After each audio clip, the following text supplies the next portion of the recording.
Hello everyone, I'm Esteban and you're watching the Bad Dog Agility Show. We've got a great topic here for you today.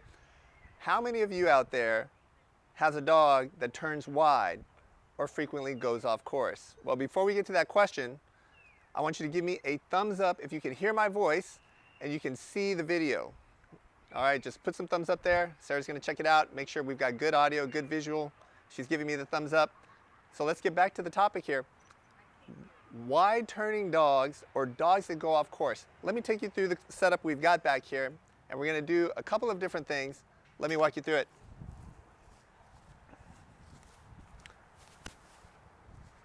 So first, we've got two jumps set up here with a tunnel in the background. We're going to start with the dog taking this jump over here, and we want the dog to do something on this jump over here. We're going to do a bunch of different moves. This is the off-course trap. This is a very common setup that you're going to see at all levels of agility in all organizations all around the world. So the first thing we're going to do is the classic 180. We're going to start the dog over here on the right, take this jump, and then take this jump without taking the tunnel. And so this is where a lot of people get into trouble. Their dogs will frequently go off course into the tunnel, and if they don't go off course, they will turn wide, and so you'll lose a lot of time here. The next thing we're going to do are the same two jumps, but instead of doing a 180, we're going to do a front cross and finish with the dog on the left. The third thing we're going to do is a rear cross. So we're going to bring our dog here, we're going to rear cross the dog on this jump here, and turn the dog back in this direction. Our fourth and final move, for some of you people do some more advanced work, is what we call a throttle. We're going to bring the dog in between these two jumps. So the dog is going to take this jump this way, and they're going to come in between. They're going to throttle like you're threading the eye of a needle, and then they're going to come this way. And that'll be the fourth thing that we do on this two jump setup. For those of you who don't have a tunnel at home, that's okay. Just set up your two jumps and you can do that. Tunnel makes things a little bit trickier. Okay, so this is a great setup, something that you very commonly see at trials. All right, so what is the solution here? What is the fix for those of you who have dogs that are turning wide in spots just like this, who have dogs that are really just zooming right into the tunnel before you can even try and turn them, even when you're hanging back? The answer is a move called deceleration. Now, a lot of you will have heard the word decel thrown around. Decel is short for deceleration, and it's the opposite of acceleration. And deceleration is the idea of the handler slowing down, and the dog is going to slow down with you. And so before you want the dog to turn, you as the handler will slow down or come to a stop. And because you are slowing down and coming to a stop, your dog is going to be very interested in what you're doing. They're going to slow down, put in an extra stride, and suddenly have better turns than they were having before. Some people unconsciously, without ever having heard the phrase decel or deceleration, do this in their handling intuitively, without ever really being taught it, just by watching people do agility. And many of you out there have never even heard of the word at all. Maybe you've heard people talk about it and you weren't sure what it is. For those of you out there who have never heard of the phrase decel or deceleration, I want you to put in one of those angry faces. You know, one of those angry red faces there in the Facebook. So I get an idea of how many people have really never heard of this concept. Because in my opinion, it's a handling move just like any others. Front cross, blind cross, rear cross, and decel. It's an actual maneuver that you would do a combination move with. So for example, if I were on a course and I did a rear cross and then a front cross, your instructor might say, that was a great rear cross, front cross. Well, I'm going to show you stuff out here. We're going to do a decel front cross. We're going to do a decel throttle. We're going to do decel 180. And when you look at those combinations, you're going to see an improvement in how your dogs turn. It is the opposite of acceleration, where you're running with incredible speed and your dog is chasing you, or they're ahead of you and they're out racing you. Let me bring a human demonstration. So I'm going to call Brittany over, our demo extraordinaire. We're gonna start over here. So let's say me and Brittany are out, and apparently both of our spouses' birthdays are coming up, right?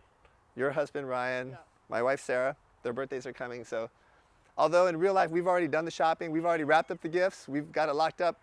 Let's say that we're out shopping at the mall and I see something of interest over here and it's on sale and I really need to get there quick because there's only one left. I'm like, hey Brittany, we got to check this out. And I speed up and I go, right? So I speed up, Brittany's going to speed up as well. And when I slow down and I stop at the thing, Brittany is not going to run past me. She's going to stop and be interested in whatever I'm interested in. And so, thank you, Brittany. And so that's what happens in dog agility, right? I'm very interested in getting a tighter turn in a specific place on course. I'm going to slow down. And because I slow down, that's interesting to my dog. My dog wants to slow down and check that out too.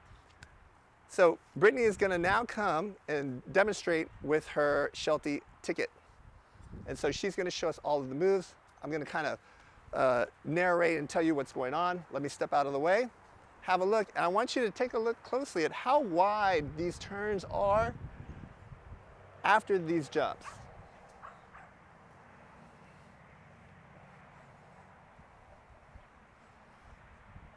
Okay, she's starting with the 180, and you see how Ticket really looked at the tunnel. I even thought for a second Ticket might go in the tunnel. And so now Brittany's going to use deceleration. So you see she gets a much better, tighter turn there. She really throws on the brakes at that first jump, and now the dog is much less interested in the tunnel. Now we're going to do the front cross. And she loses the dog to the tunnel. So you see, without the decel, the dog goes right into the tunnel, because when you get into position for the front cross and you're late or out of position, you're just driving your dog forward. And so I know that's happening to a lot of you out there.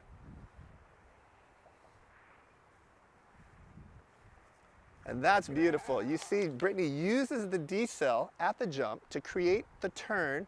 And once she's turned, now she does a front cross. That's a combo move, a combination. She does a decel followed by a front cross. And that's beautifully done. Completely takes away the off-course tunnel.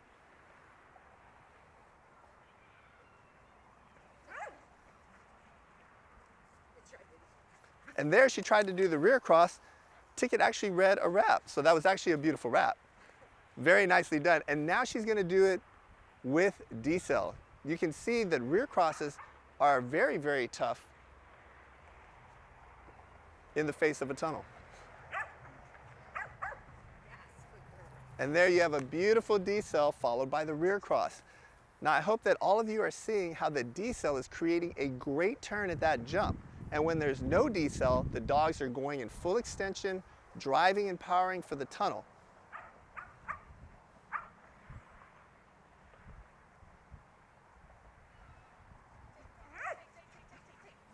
Now we were trying to do a throttle. We wanted Ticket to come in the gap, but she read it as a serpentine because her turn was so wide after that first jump.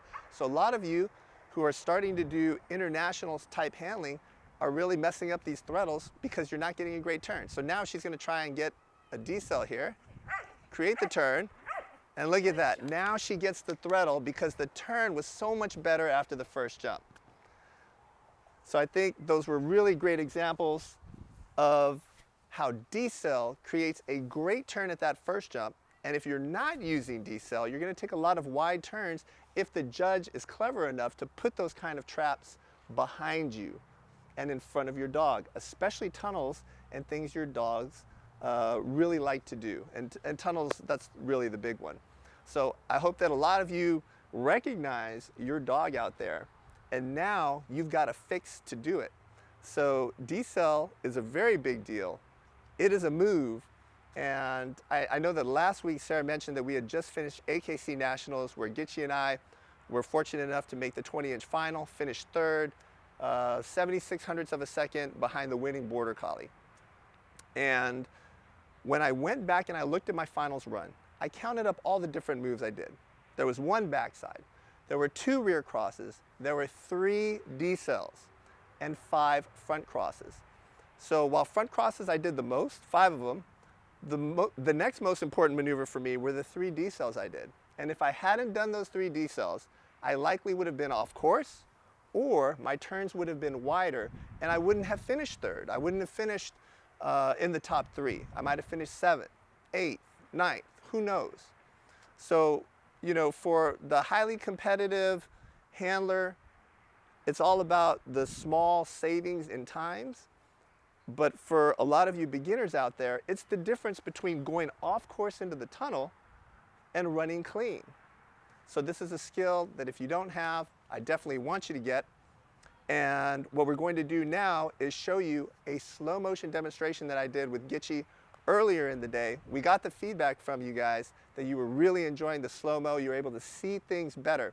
So I know that Ticket did a great job out there, but we're going to show you this slow-mo. So even with a dog like Gitchy, who turns pretty well no matter what, you do see those differences, and they add up on a course when you get 2 or 3 decels in the same course. So go ahead and with the videos, please, Sarah. We have a side-by-side comparison here. On the right side, we have the deceleration. On the left side, we have no deceleration.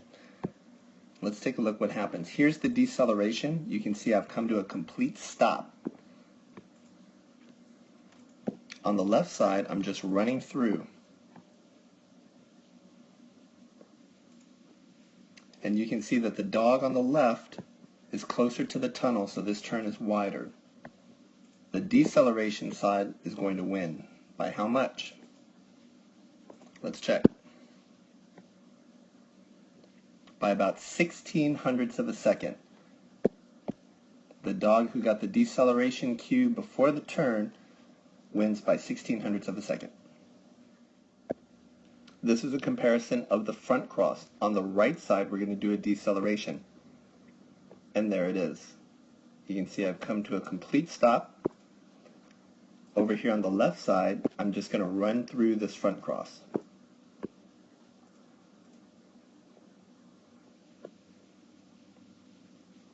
And again, the dog with the deceleration wins. That's this dog here. What's the time difference? About 13 hundredths of a second. Now we have a comparison of the rear cross. On the right side, we have the deceleration. And there it is. The full stop. On the left side, we're just going to run through to set up the rear cross.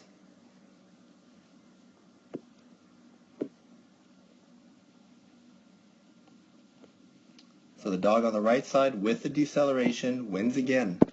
By how much? Not as much this time, just 1/10 of a second. This is a side-by-side comparison of the throttle. On the right, we're going to do a deceleration before the throttle. And there it is, a full stop by the handler. On the left, we're just going to run through and then do the throttle maneuver.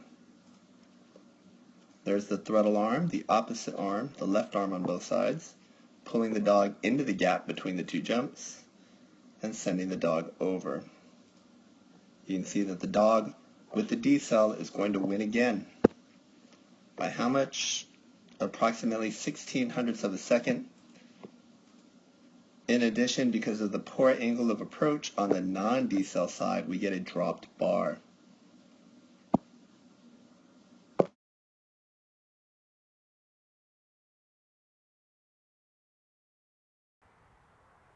All right, and now you've seen a large dog jumping 24 inches through these exercises, and Sarah's got a course map that she's going to share with you guys so you can do this, set this up at home.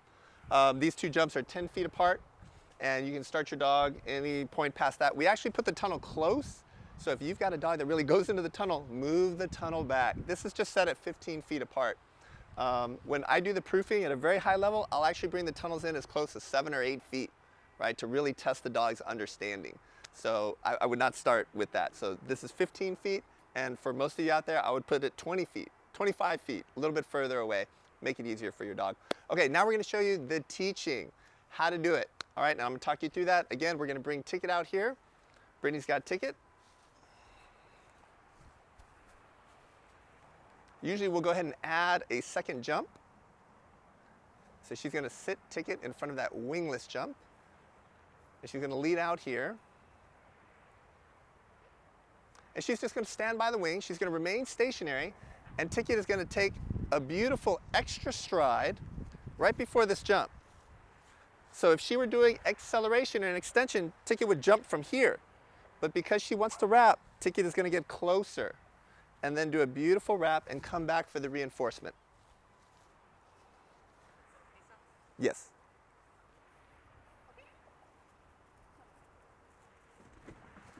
And that was a great example of acceleration, the opposite. And I marked her takeoff point as right about here. So you can see the difference between being here and being here. So the dog is putting in that extra stride, and that's what we're looking for.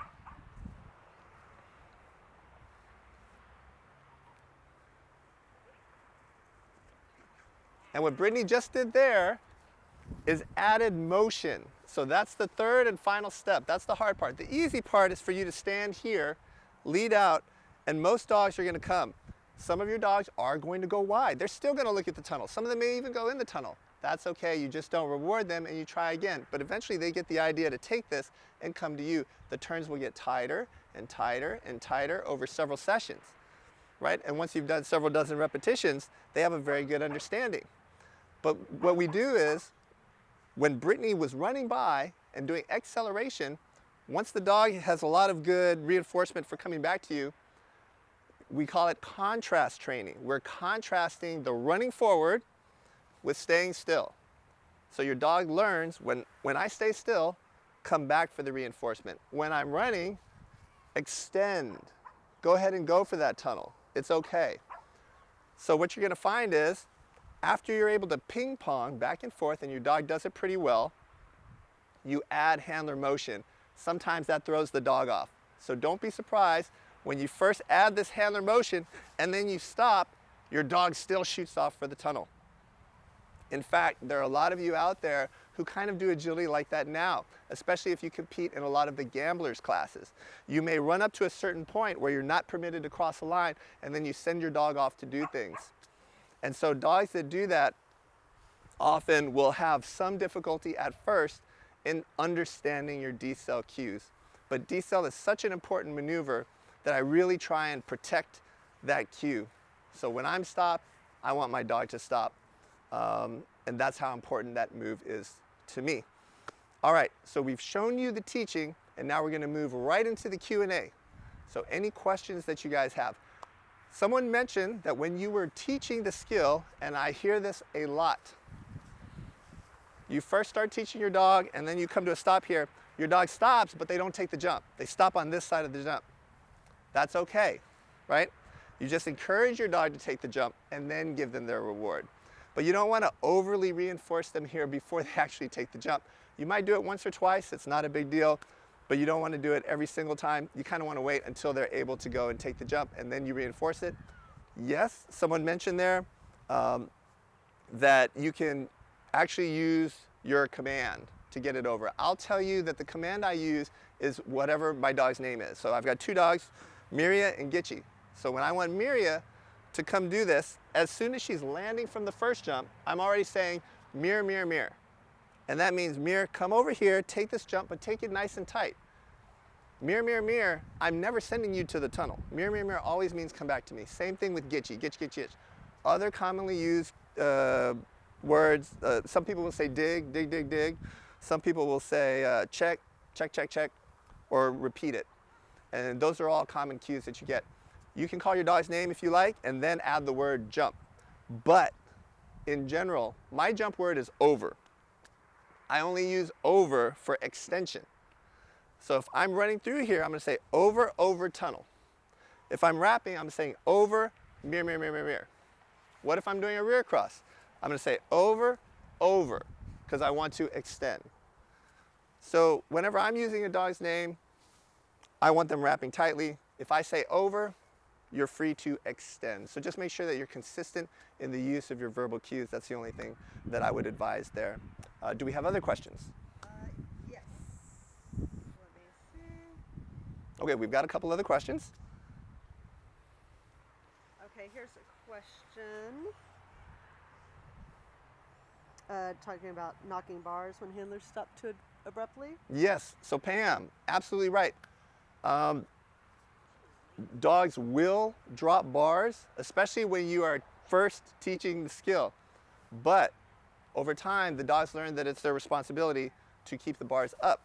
So no matter how ugly my decel might be, no matter how late it is, no matter how early it is, no matter how emphatic I am, no matter if I fall down on my back, it's always kind of the dog's responsibility to keep that bar up. And we'll actually work to proof that by varying some of our body language and our position from the wing. So in our demonstration, Brittany's setting up pretty much right in this area. You can do your decel from over here. You can do a decel from far away. So a lot of you with really fast dogs, you might be running 3 jumps in a row and your dog gets way ahead of you and they're headed right for that tunnel and you know they're going to take that tunnel and they're about to jump from over there. You stop here because there's no physical way for you to get all the way to this wing. If you ran all the way here, your dog's already in the tunnel. So when your dog hits the takeoff point, wherever you happen to be, that's where you have to stop. And it'll be part of your dog's responsibility to keep that bar up as they make that nice turn.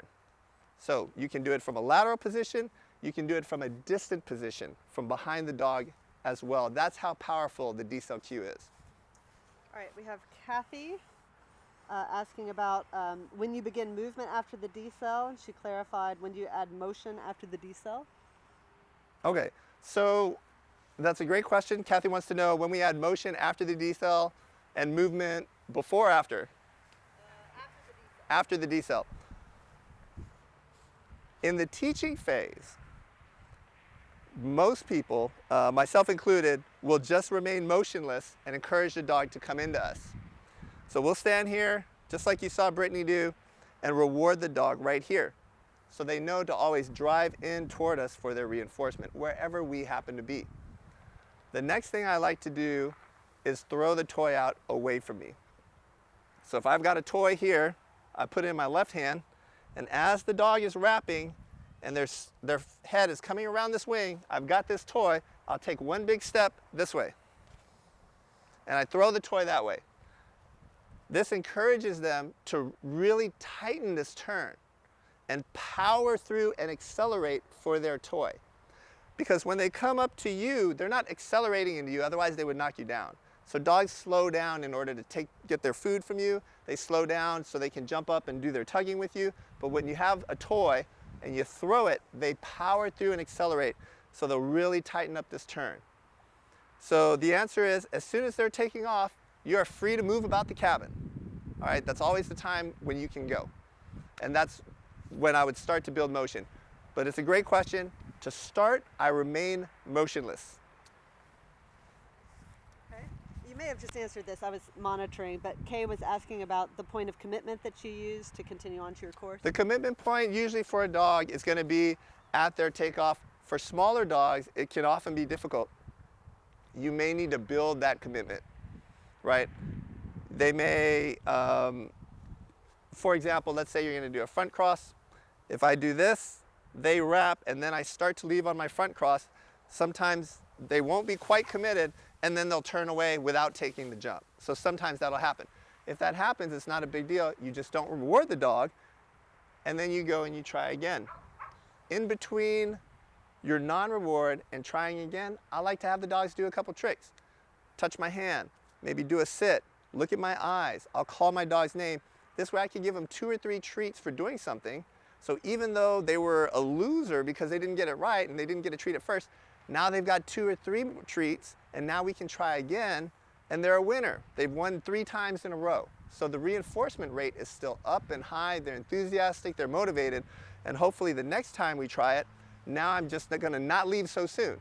I'm gonna wait until I see their front feet in the air. Now I'll go and do that front cross. So the answer to your question is, it depends. You wanna leave and leave earlier and earlier and earlier until you're able to reach the point where you could even send your dog this way and be moving this way even before your dog takes off. So that's what the really high-level competitive handlers are doing to give themselves an advantage so they can get on to the next part of the course. That's what people are working on. But to start, you want to kind of stay with your dog, build up that skill, use your reinforcement to teach them that. Okay. Let's see. Kelsey asked about preserving your ability to do gamblers in USDA, and Pika had a very good answer as well within the thread for that. Yes, that's a great point by Pika. So there's 2, I think, keys for those of you who are really into gamblers and you do it. And don't let me or anyone else tell you that you can't have good decels and that you can't gamble. The two are not mutually exclusive, although I basically never do gambles. Pika makes the point that instead of running up to the line, let's say this is the imaginary yellow line that you can't cross, and having your dogs do things, you know that you want your dog to carry forward, but you don't want to come to a dead stop, right? Because a dead stop means decel, curl towards you. So in order to preserve your decel cue, you hang back, let your dog get ahead of you, and this way, at the moment they decide to take the tunnel, your cues are consistent. You're fully running and you're showing acceleration. You're not stopped here and then asking your dog to accelerate, right? In this way, we preserve our decel cue. So that's a great point by Pika. The other thing that I will say about gamblers is a very highly verbal sport, verbal part of the agility game. That's where it's very important to be able to say things like A-frame, seesaw, weave, left and right, go on, and all of that you can do from a stationary position. A good, strong verbal overrides everything, right? So I could be jogging in place, doing jumping jacks, running this way, running that way. And if a dog is 100% verbal trained, and good gambling dogs often are, the best ones are, you'll see some amazing videos on YouTube, then it's okay, because they are that completely verbal, to ignore the handler's body language. So that's how I would deal with that. I think that's it. All right, that looks like that's all the questions we've got. If you guys found this useful, and hopefully some of you did, I'm very, very excited that some of you had really never heard the term decel or deceleration. Now you know. So when you read articles on the internet or you see videos and people are saying, oh, I did a decel here, or you should do a decel here, or deceleration is very important, now you know what everybody's talking about.